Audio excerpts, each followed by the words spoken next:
This season, we're bringing you the real stories of Huntsville entrepreneurs. From the mess to the breakthrough, we're showing you the whole journey. And why it matters for every dreamer in the Rocket City.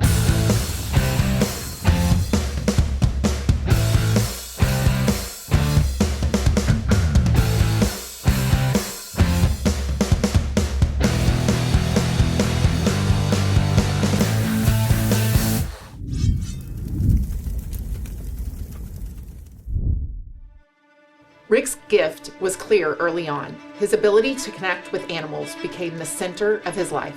Rick's journey took him from ranch hand to search and rescue handler, and now business owner.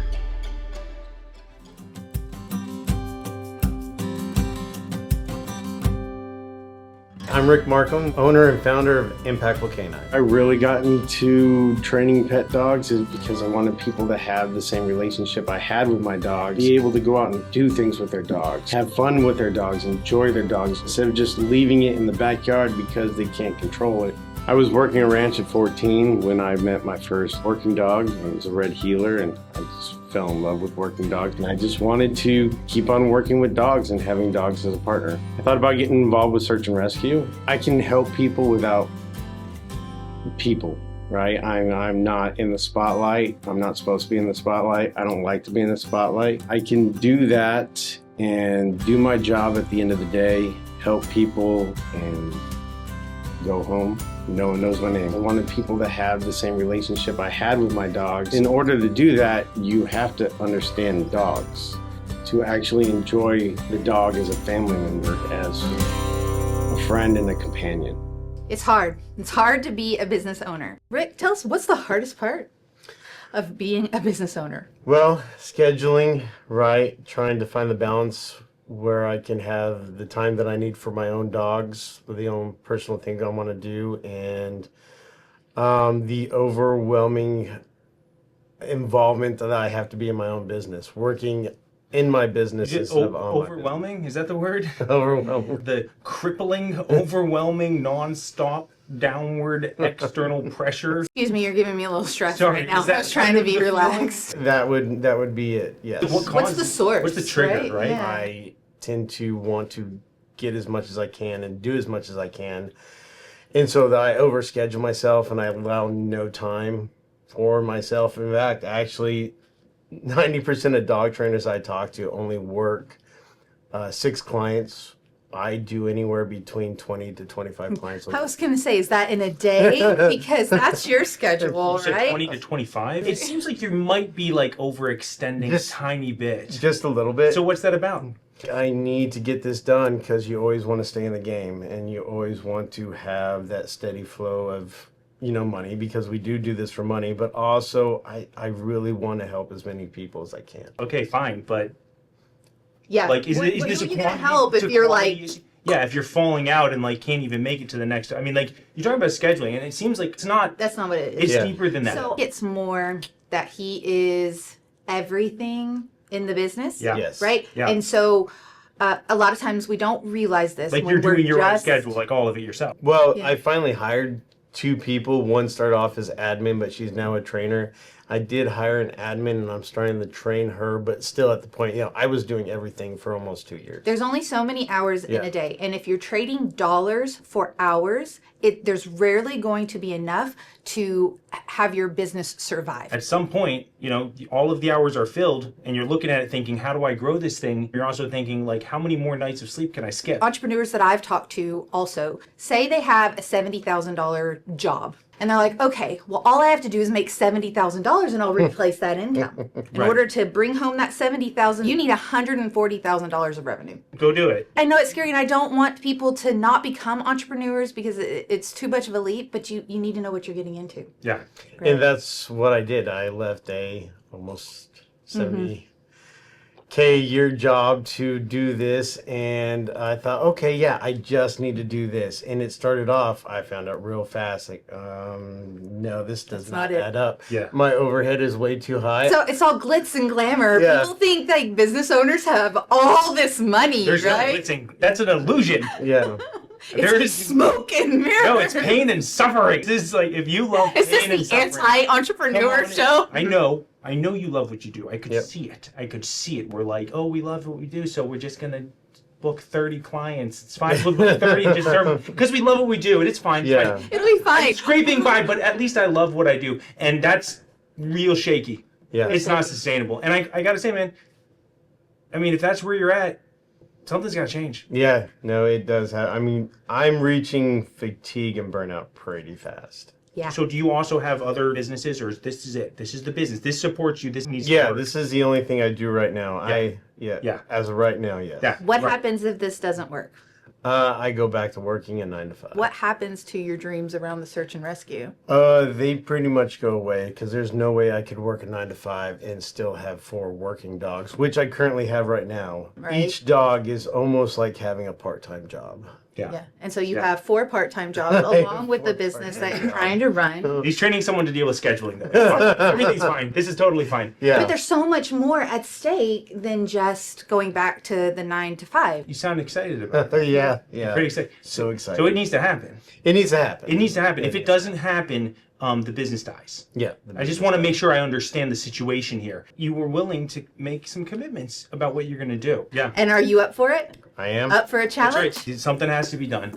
And so we did something. We consulted with Meaghan Chitwood of BNI, Alabama, and we put together a little bit of a challenge.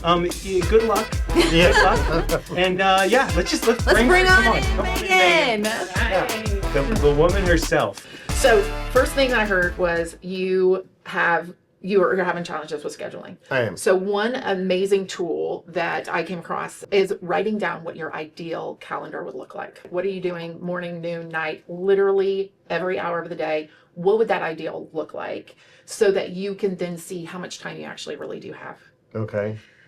So we'll work on it off camera. Yeah. This is more detail. So the good part is, like, we're going to help with implementation. We'll be digging in, and we're going to make sure that you're actually hitting these milestones as you go. This is the ideal work week, right? Yes, That's the correct. one, right? Every time I get overwhelmed because I've taken on too much, I just go back to the ideal. And it actually helps me realize it's all doable. The second thing, so as we talked about when we were talking earlier, we don't have pets in our house. Yeah. However, after talking with you, I actually think we could do it. Oh my God! I know. Challenge is now. now. Yeah, I haven't shared that with my husband yet, but nonetheless, Okay. I actually think we can do it. I've been wanting one too. Meaghan, do we get a dog and we let him train The it? value that you helped me understand of what you do really is something that you need to share more widely. I love that point, Meaghan, because it's like people are afraid to get a pet because of the commitment, and they're like, oh, I don't want some dog chewing up everything in my A house. lot of people step into it not even taking that kind of stuff into consideration. 100%. Yeah. And then they have this terrible experience and it spins out and then They're screaming like, at the dog. The dog's I'll like, never I get don't another know. dog, and then it's like a bad rap for a dog just because you didn't know. how And to- then it goes back to the pound or back to the Humane Society. Yeah. I want you to share that story because that story is compelling. We're going to create a value stack. What are all the things? How can you convince my husband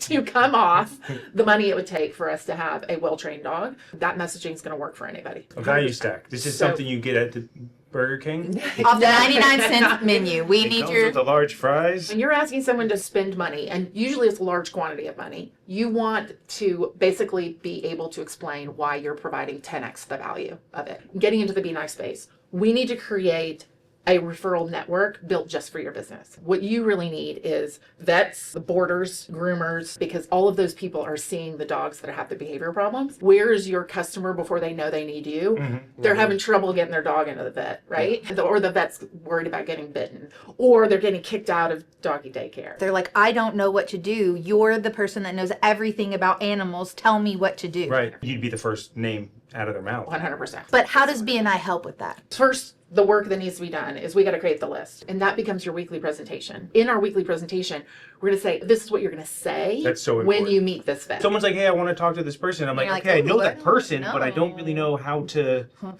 Like, meet what my am I friend supposed Bob. to say? Like, hey, you know, I know this lady named Dana. She's cool. She said she wanted to meet She you. asked for you by name at this meeting. I guess she like looked She you up or stalked something. you? She's She's business stalking you. By the way, how you been? You could say next time you're in your vet's office and you see them dragging the dog in, dog's needs are not being met. Yeah. That dog owner is the perfect referral for me. So I can then go into the vet and say, hey, I noticed that, I know somebody who can help. Would you be open to having a conversation? Because vets don't get into that. And they're so buried they can't deal with it themselves. No, Oh, yeah. they don't. You know, have any time to do it. they don't know how to do that. That's not their specialty. Not at all. And then the other one is the adoption agency partnership. That's a critical one, right? I'm walking in with my family to pick our next dog. I know nothing about any of this. They really want me to be a good pet owner so the dog doesn't end up back in that space. Right. You So know, that's Humane good. Society just joined one of They the chapters. Sure did. Connecting with her, it's not even just about her giving you referrals. It's also how do I approach other agencies that do what you do to have this conversation so that they can see the value in it. To understand like what their mindset Is it is, safe? so that You're we like- can go in and be like, yeah, I've worked with this person and I help solve this, and this problem, and for them it resonates. I am not trying to sell you. I am trying to do market research. These are on how do problems I that are need proven to- in your industry. Yes. The last one. This is going to be long term, so this is not part of the summer challenge. So not in the next 8 Not in the next 8 weeks. Wait a second. Oh, this seems like a lot. You the can other do this. things, the other things you can do in 8 weeks. You mentioned helping as many people as possible. Yep. One-to-one is not going to be the way to help as many people as possible. I know one-to-one is the highest value. Yeah. One-to-one is the best way for you to get the best result. But not all of us have access to the best results. Again, going back, we're going to use my husband as the avatar because he's going to be the hardest. He would be the hardest sell ever. He's not the ideal customer. You Not signed the ideal and customer. agreed. Yeah, with the when we terms got and married. conditions. Yes. Exactly. When we got married. I think you can have an online course. I know the group we talked about it doesn't work as well. Yeah, absolutely.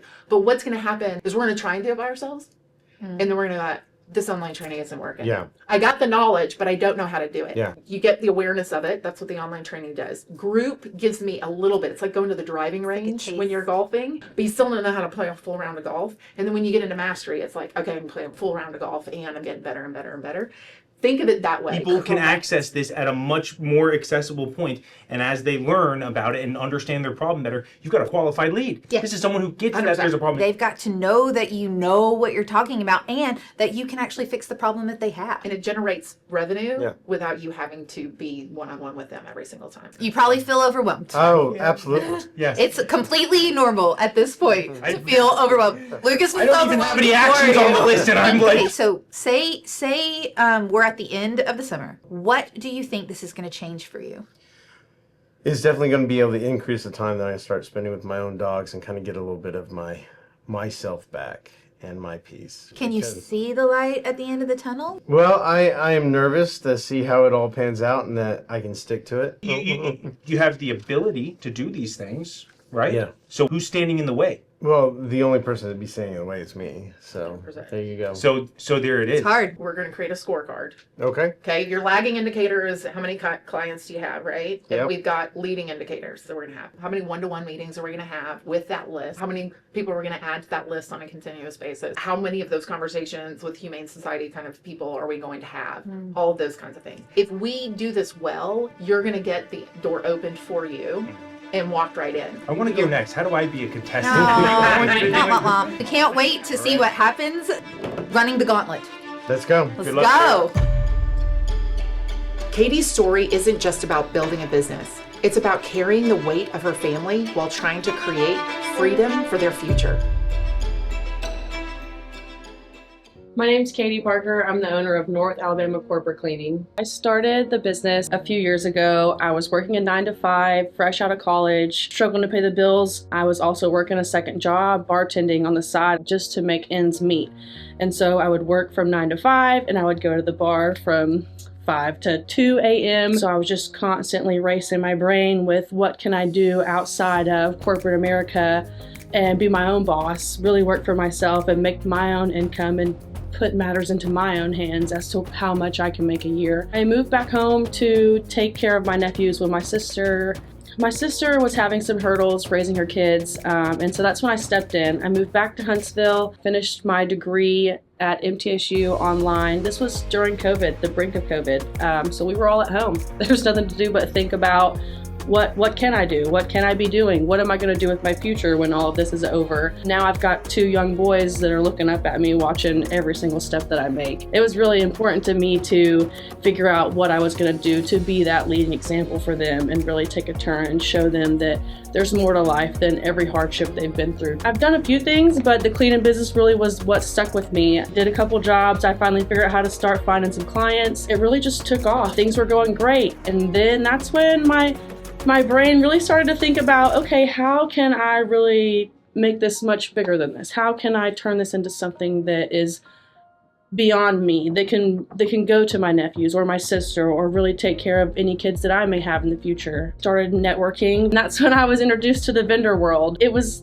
huge. I wasn't ready at the time. Luckily, the opportunity circled back to me about 8 months later when I had finally got my feet wet. She came back to me from the apartment industry and she said, hey, look, I just got a new job. We really need some cleaners. Are you ready? And I was like, you know what? I am, absolutely. It changed my business overnight. From there, I started hiring staff, networking with more of the properties in the area, and it's really just boomed overnight. I really have to solidify my sales process to where it can transition to the next person who's going to take over all the hard work that I've put into the business. I'm here to create my game plan for the future and move forward with what I have built so far. I've always dreamt of being my own boss, running my own business, and now I really get to do it, and that's cool. I get to look at my nephews and they see and they watch me, and now they start thinking about how they can make more money to where they can provide for their families when the time comes, and that means so much more to me than anything. I'm trying not to cry. Do you feel like you just kind of stumbled into success? I mean, I would hate to say that, but yeah, I mean, to an extent, it has really came out of nowhere. I mean, I knew I had a dream and I was going to achieve a goal, but at the same time, it's blown into something way more. Like you never thought that it would be where you're at. No. And I have the reins to my life, and so if every day is not purposeful, I can get lost from where I'm trying to go. I just have to keep working towards the goal that I have in front of me and keep changing it, keep growing it, really keep advancing and not get comfortable where I'm at. There's this fallacy, like the overnight success fallacy, right? Mm-hmm. Like someone just suddenly appears and Right. like, there they are. And you're like, oh, it just kind of happened. Oh, yeah, yeah. Did it? Okay. Seriously. Well, No. But I mean, how it many took- years have you been doing this Okay, and yeah. grinding It took it a- out? Yes, yes. Who showed up and did the cleanings themselves? she's spreading lies. Yeah. That's not reality. In reality, it takes all of the pieces. I was the full-time cleaner for at least 2 years before I actually really hired Oh, that's my just first overnight. team lead. Yeah, Yeah. just overnight. Yeah, it happens in the flesh. And when I stopped working at my corporate job, it took over. I got up and clocked in like I would normal work. And I think that's what really drove the success as quickly as it did, was because I just continued to show up and treat it as if it was a real job, because it was. But at that point, it was still very much a dream. It was a job. Yeah. Like less of owning a business, more of Yeah. owning a job. No, yeah. Which is okay. Yeah, I was my, boss and worker. And that's where it is, fine. If that's you out there, like Yeah. that's where we all start You have somewhere. to. You're your best employee Oh, yeah. I think so. for a while. At least up until I hired Tasha, yes. And then you were not your best employee? Yeah. All right. Well, so as part of being on the show this season, you know you're going to have some challenges. So we consulted with Meaghan Chitwood. The Meaghan Show with the lady herself. Every time. What it is, you know? Meaghan Chitwood with BNI Alabama. Yep. And she helped us devise a plan. Come on in, Meaghan. Get in here. Because we're going to throw it down and talk about some challenges on how you step past imposter syndrome, how you get out of this sales rut. You're going to open up a whole new branch of your business. And you got to have support. You got to have tools. So Meaghan's here to tell us all about the plan. So first, I wanted to mention, just hearing about your journey, one book that might help in knowing kind of the next places you're going is a book called Cash Flow Quadrant. I read it when I still had the corporate job, Right. and it talks about going from employee to self-employed to business owner, and it actually tells you what mindset, what things you have to change in order to be in each of the different Right. quadrants. Put it on your list. My list of books that I'm you going to never read. read. The list just keeps getting longer and it never gets shorter. So Nothing ever comes off of it. Nothing Because ever he never comes off reads. of it. No, I finished a book. I did. I finished. Okay, so This is not about you. It's not I did about it though. you. Fine, but I still want that documented. I did finish that one. Finished one. So you are also a BNI member. One of the things that I love about BNI is the amount of knowledge that the people in BNI have, right? And then a tool that we don't ever think about in BNI is around market research. So you have the largest chapter in Huntsville. When I started looking at who is in the chapter, you have a ton of people who have corporate office space, and they're in the chapter. They are there with you, all of that kind of stuff. So we have an awesome opportunity to do a ton of market research with people who want to help us. At its core, this is asking questions to people, right? How much are you paying? How often what do is they come? currently What do you- getting done? Yeah. So the questions are going to be: how large is your space? How often is it cleaned? How much do you pay, or how much did you budget?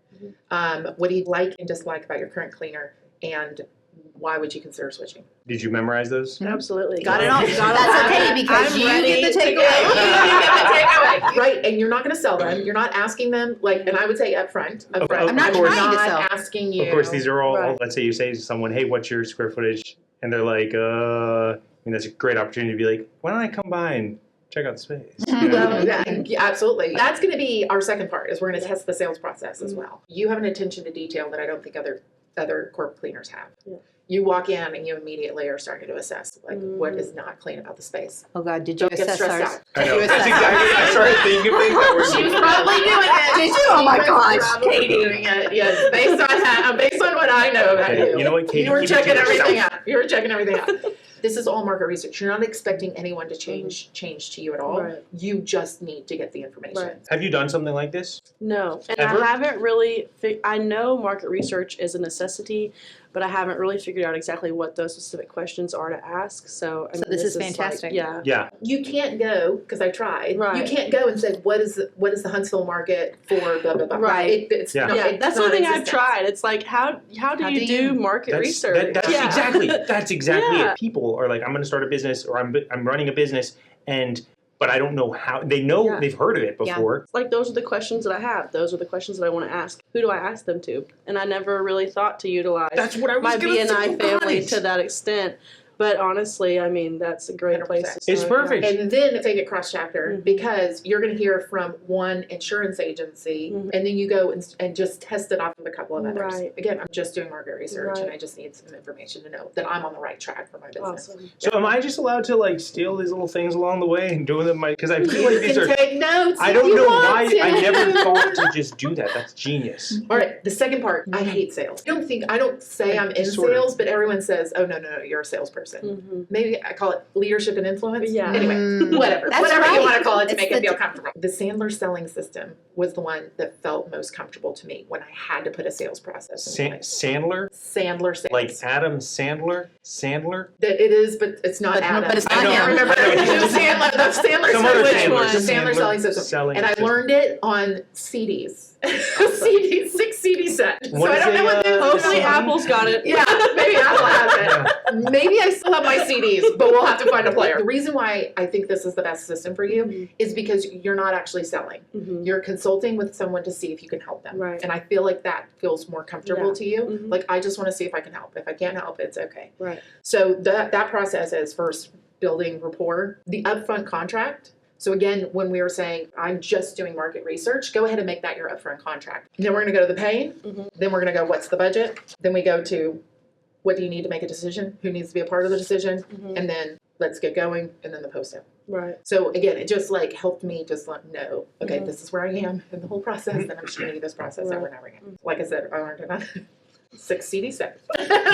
Aging myself just a wee bit. As you're doing all this market research, I think you'll start to define who is going to be the easiest industries to sell to, right? So it might be attorneys, it might be accountants, because in a market for commercial cleaning, you literally can pick one Yeah. and have plenty of business You can. because you've picked Yeah, departments and you yes. have plenty of business Yeah. and could keep going. Right. Then once we know who your target market is, now we identify who are your best referral partners. We start building relationships. We create the list. I was of- just going to say. We're back to that We're back to the list. list. I know, I'm going to sound like a broken Oh. record. I know. She's like, what's the list? She And hasn't sat through so all the far, other it's the one consistent thing with everybody so But it far. makes sense. If you don't learn anything else, do you have your list? Build Yeah. a list. Yeah. Build a list. Let's say HVAC contractors is who you end up wanting to be as your target market. Now we're going to find every single one in town. Who's the owner? Who's everything? Ah. Yep. Now you take that list. That's where your weekly presentation comes from. This is who I'm looking to meet. And then when you're one-to-ones, they're also going to hand them that list and say, who do you know on this list? Yeah. How do we get introduced? Yep. Print it, Awesome. laminate it, Bring it with you on a Laminate keychain. It won't be laminated No, because it's gonna ever change changing. a lot okay. real fast. Burn. Yes, but you're right. Roasted. You're right. And it's really fun to mark them off, and that's Because you've made that Oh, that connection, sounds so good. and Right. that's Oh, I love awesome. it. You mark it off. Yes. One more. Nothing I love more I than cannot checking things wait. off the list. The other thing that I thought would be really good for you as well, and again, this is how to use the BNI network in the best way. I want to get you connected with a couple of commercial cleaners outside of our area, Awesome. not competitors of yours. Yes. They can tell you how they use BNI really, really effectively. They can talk to you about business models. There's no competition because They're a not. couple I identified in Florida as an example. Because she's already done the work. She's I done it have already. done some of the work already. Now you know what the pricing looks like, all those kinds of things. And then you can start level setting on, do I have the right pricing model for the profitability that I want to have for the company as we go? So, what's yeah. the challenge? Well, Like, hang on. okay, let's Yeah, yeah. wrap it up. Like, So how do we hang on, say she's by turning the end? page. Oh, Okay, let's see. turn There's the another- page. We're good. No, we're good. Too many pages. Okay, so you have the market research, the sales presentation, the golden list. Yes. The golden list. I mean, that's really it. Those Wrap are it like up, and then by the importance, end, right? you've got your 7 new corporate cleaning clients. So And if you don't, you at least know exactly what you're going to do. You're going in after the They're next coming 6 really weeks. soon. Yeah. Yeah. In the next okay, 6 so weeks. are you in? Are Are you you going to in? do it? I'm Are you all the going to way do we it? need to hear I that have you are been in. waiting for this meeting for some time, and I am all the way You're in. in? I cannot Can you wait. swear it? Yes. You saw it happen here. So I guess solidified. Oh God, no! They won't let it go. So I do have a question. So you've been waiting this time. Is it because you felt like you needed a solidified plan? Yeah, That you just couldn't come up with yourself? Yeah, after the hardships I had at the beginning of the year, it's just been really hard to get my feet moving back towards, and figuring out what is it that I'm trying to do. How do I do the market research? How do I find out the information that I feel like I don't know, although I do know what you're saying to me. Yeah. It's like now I'm just much more confident to walk into a building or to, like you said, send an email, pick up the phone, call somebody. Clarity changes everything. Yeah. It really does. And what has been so wild through this whole experience so far for me is I get clarity for somebody else's business so much Yes. faster than I get clarity. Oh my Isn't that gosh. I think Insane. that might be like the. It's so Isn't that it's crazy? I can help somebody all day. And all of it makes sense. Like when you It's all- hear it you're come like, in, yeah, you're like, yeah, that of makes sense. course. Like that one, Totally. that Totally. sort of occurred to me in a way already, but I just Yes. couldn't quite Yeah. grasp it or Yes. something. Right. Yeah, it just Um, sounds better when somebody else says it. Well, you've heard it now. Now you've heard it, and I want you to look straight into the viewer's eyes, Yeah. right? Yes. And tell them that you are doing this. We're doing this. Yes. We're not doing it. You're doing it. You We're got it. Yeah, Me we're and my gonna do it. team are going to do this. Yes, I I'm can't doing it. wait. We're doing a great job. All right, so we fast forward 6 weeks into the future, and this is done. How do you feel? I'm probably gonna be floating in the chair next time I come back. Floating. All 7, they're gonna be on board, Yes. contract signed, Yes. and we're gonna be right here celebrating, having a great time. Okay, what happens if you don't? It's coming. It's coming. Yeah. So that's just not an option. Yeah. Not an option. That's just not even. We're not even Yeah. going to think about it. Yeah. All right. All right. Well, you heard it here. We are going to hold her feet to the fire. She is Right. going to get this done, and we're going to see what happens to Katie's business over the summer. They knew my white blood cell count was off. Right now is kind of shocking. I would have really put more time. Just couldn't figure out why I was sick. Whoa, this is coming. I need to make a shift. Hit that spot where it's like, okay, Is this a thing that becomes cured? I'm not putting in the time. Angela does have a full-time job, and the assistant is my full-time job. You'd think after surviving something like that you just immediately bounce back. And that's not really what happened.